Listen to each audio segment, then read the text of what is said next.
La parole est à Noël Mamère. Monsieur le Président, mes chers collègues, ma question s'adresse à Madame la Ministre d'État, Ministre des Affaires étrangères. Je voudrais dire ici qu'il y a des moments où l'on n'aimerait pas poser la question que je vais vous adresser, tant il est vrai que lorsque nous abordons ces sujets, nous ne faisons que nourrir la rhétorique du tous pourris et nous ne sommes pas tous pourris. Mais dans une république qui se veut irréprochable, il y a des choses qu'on ne fait pas. Je n'ai pas à juger ici de ce qui est légal ou illégal dans votre voyage en Tunisie, madame. Mais je me place au plan des principes.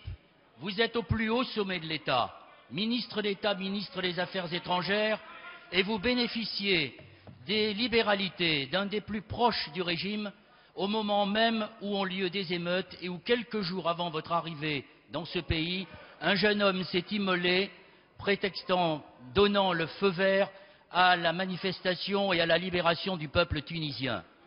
Vous avez donc été victime d'une sorte d'aveuglement qui n'est que le révélateur de relations incestueuses entretenues depuis plus de 23 ans, pas simplement par le gouvernement auquel vous appartenez, mais par tous les pouvoirs qui se sont succédés depuis 23 ans. Nous sommes très loin de ces affaires de cigares, de permis de construire ou de médailles. Il s'agit de deux représentants du gouvernement qui ont fait se succéder les contre-vérités et les dénégations et qui ont donc été les complices d'un régime qui a été chassé par le peuple.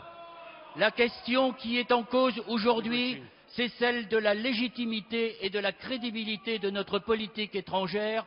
Dans n'importe quel autre pays de l'Union européenne, on vous aurait demandé de démissionner. C'est ce que je vous demande aujourd'hui, madame. Des Affaires étrangères et européennes. Monsieur le Président, Mesdames et Messieurs les députés, Monsieur Mamère, vous aurez beau répéter des mensonges, ça n'en fera pas des vérités.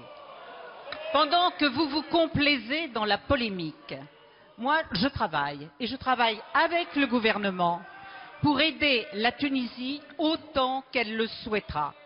Conformément aux orientations du Président de la République, le Premier ministre a présenté ce matin, en Conseil des ministres, un plan de soutien à la Tunisie qui a été élaboré en étroite relation avec un certain nombre de ministres tunisiens avec lesquels je travaille quasi quotidiennement. Il s'agit effectivement d'accompagner ce pays ami de la France dans sa nouvelle vie, après la révolution de Jasmin, sa volonté de se reconduire. Il s'agit d'accompagner la mise en place de la démocratie et de l'état de droit et de lutter contre la corruption. Il s'agit de contribuer à la modernisation de l'économie et au développement de l'emploi pour répondre aux vrais problèmes qui sont ceux des jeunes Tunisiens. Il s'agit de multiplier les contacts entre la société civile et les ONG en investissant davantage dans le domaine de la francophonie et en aidant au développement des médias.